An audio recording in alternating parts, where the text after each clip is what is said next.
Oke. Assalamualaikum warahmatullahi wabarakatuh. Di sini saya Firman Milani dari kelas 4 D1.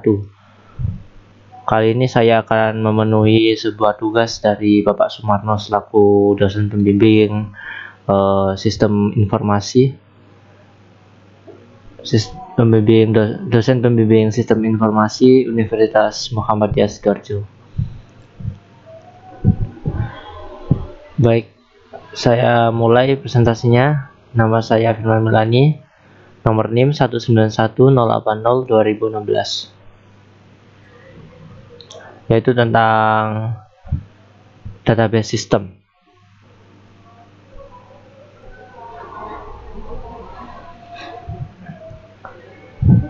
Sistem basis data.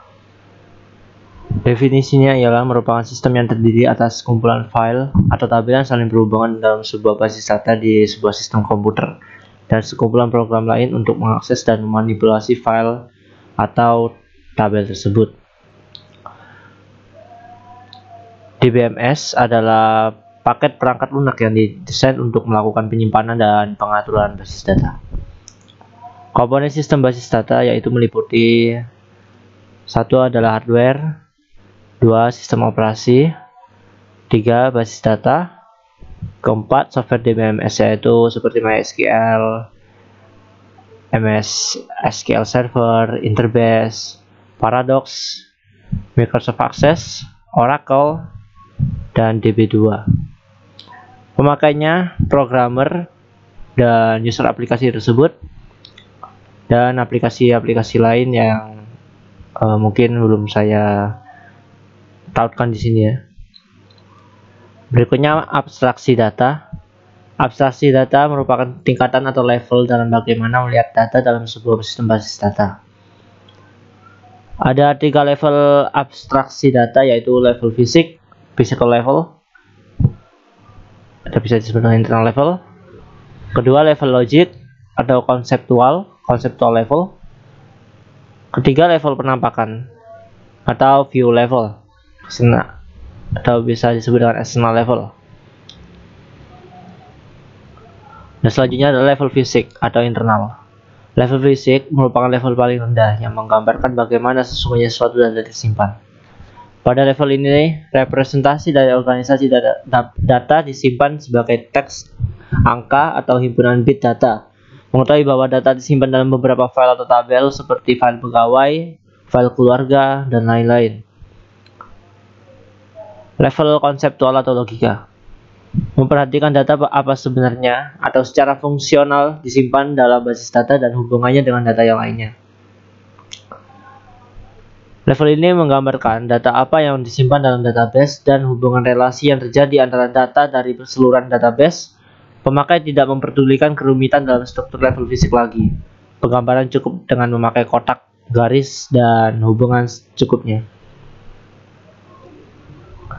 Level user view atau eksternal. Level abstraksi data tertinggi yang hanya menunjukkan sebagian saja yang dilihat dan dipakai dari keseluruhan database sesuai dengan kebutuhan pemakai. Bagi user yang menggunakan rasa sebagai satu kesatuan data yang kompak. Berikut adalah contoh sebuah alur dari jenjang data ya, dari database,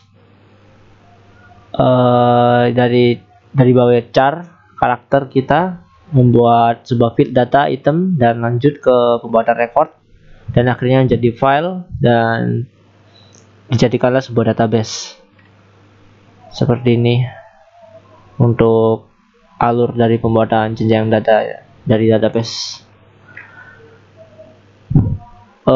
Berikutnya adalah keterangan dari beberapa yang ada dalam alur tadi ya, yaitu pertama adalah karakter, merupakan bagian data yang terkecil, dapat berupa karakter numerik, huruf, ataupun karakter-karakter khusus spesial atau spesial karakter yang membentuk suatu item data atau field.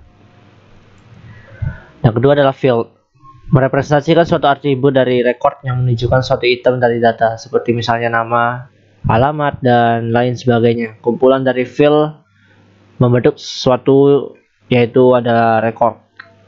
Record kumpulan dari file membentuk suatu record. Record menggambarkan suatu unit data individu yang tertentu. Kumpulan dari record membentuk suatu file. Misalnya file personalia. Tiap-tiap record dapat mewakili data tiap-tiap karyawan. Selanjutnya ada file. File terdiri dari rekor-rekor yang menggambarkan satu kesatuan data yang jenis. Misalnya file mata pelajaran berisi data tentang semua mata pelajaran yang ada. Dan berikut adalah database, ya, kumpulan dari file atau tabel bentuk suatu database. Jadi semuanya itu dikumpulkan jadi satu. Jadi ketika mereka sudah dikumpulkan jadi satu dan jadikan file, maka itu akan jadi database seperti ini.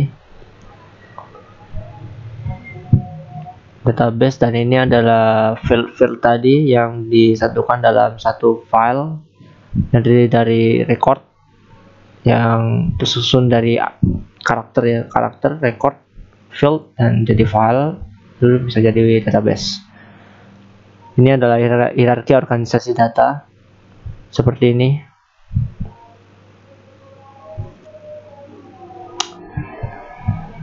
Selanjutnya adalah type file. File induk atau master file. File induk acuan atau reference master file. Dari bahasa Inggris, ya. File induk yang rekornya relatif statis, jarang berubah nilainya. Misalnya file daftar gaji atau file mata pelajaran. Selanjutnya adalah file induk dynamic master file. File induk yang nilai dari rekor-rekornya sering berubah atau sering dimutakhirkan update sebagai hasil dari suatu transaksi. Misalnya file induk data barang yang setiap saat harus diupdate bila terjadi transaksi. Selanjutnya adalah file transaction file.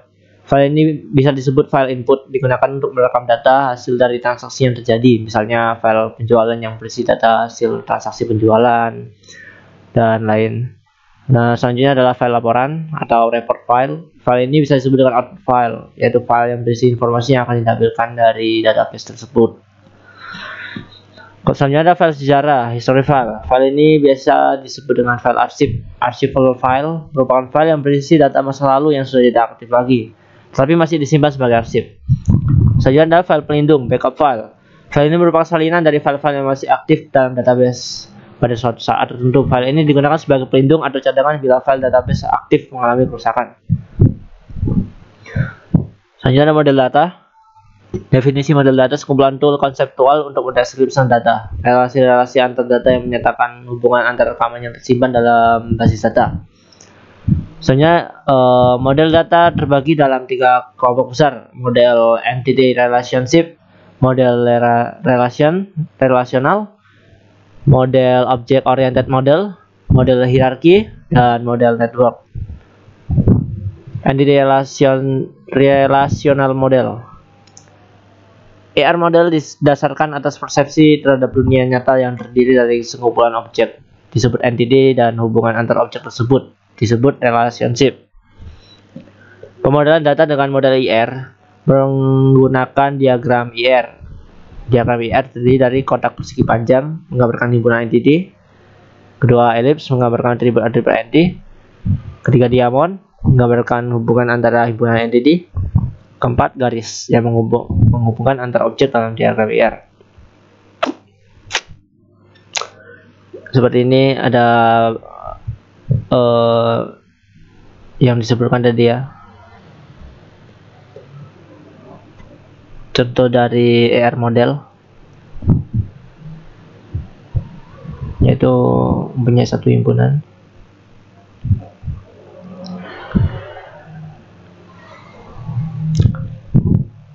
Oke, selesai. Selanjutnya object oriented model. Model berorientasi objek berbasiskan kumpulan objek. Setiap objek berisi nilai yang disimpan dalam variabel instan, di mana variabel melekat dengan objek itu sendiri. Yang itu satu. Dua, metode atau operasi yang berlaku pada objek yang bersangkutan. Yang ketiga, objek-objek yang memiliki tipe nilai dan metode yang dikelompokkan dalam satu kelas. Kelas di sini mirip dengan abstrak pada bahasa pemrograman. Keempat, sending a message. Sebuah Objek dapat mengakses data sebuah yang lain hanya dengan memanggil metode dari objek tersebut. Seperti ini. Dan selanjutnya model relasional. Model data relasional menggambarkan data dalam bentuk tabel-tabel. Asosiasi antar tabel didefinisikan lewat penggunaan kunci tamu atau foreign key. Dengan menggunakan model ini, pencarian field dari suatu tabel atau banyak tabel dapat dilakukan dengan cepat. Pencarian atribut yang berhubungan pada tabel berbeda dengan dilakukan dengan penghubungan terlebih dahulu tabel-tabel tersebut dengan menggunakan atribut yang sama atau join operation. Seperti ini. Jadi saling keterhubungan ya, antara ulangan ke murid, murid ke kelas.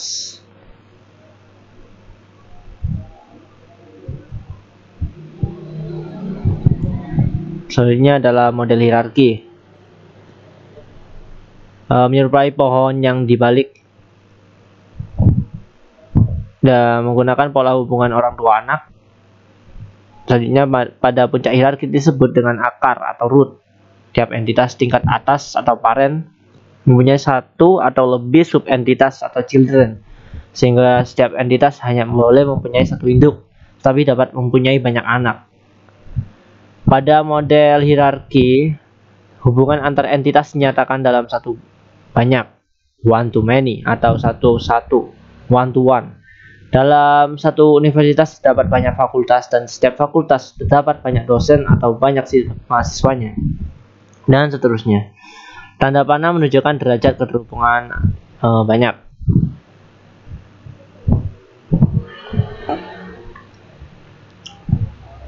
Ya, jadi seperti ini contohnya. Dan selanjutnya model jaringan. Model ini hampir sama dengan model hierarki. Perbedaannya dalam model ini, setiap entitas dapat mempunyai banyak induk dan banyak anak. Dalam model ini, lebih sedikit terdapat data rangkap, namun lebih banyak terdapat hubungan antar entitas, sehingga akan menambah informasi hubungan yang akan disimpan dalam database. Hal ini akan menambah volume dan kerumitan dalam penyimpanan berkas data. Jadi semakin banyak tadi ya, data rangkap namun lebih banyak.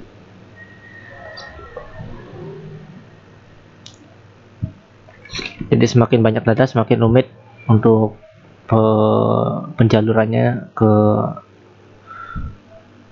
kode foreign key-nya ya.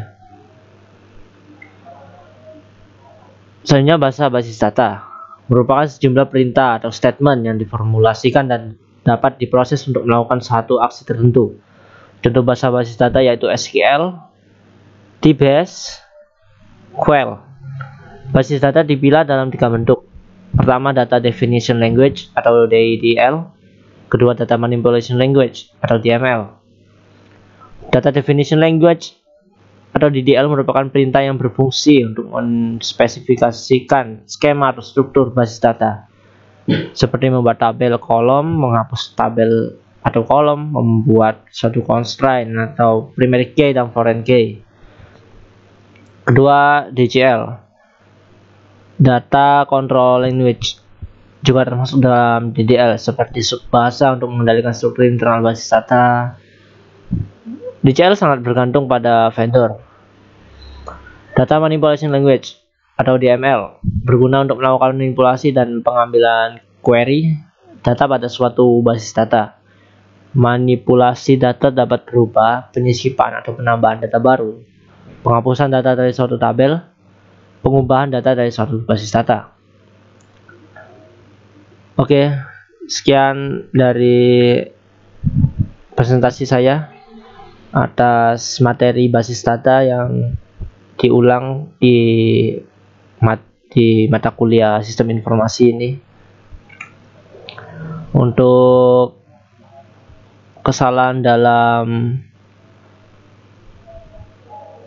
penyusunan dan penyampaian presentasi, saya mohon maaf sebesar-besarnya. Jadi cukup sekian. Wassalamualaikum warahmatullahi wabarakatuh.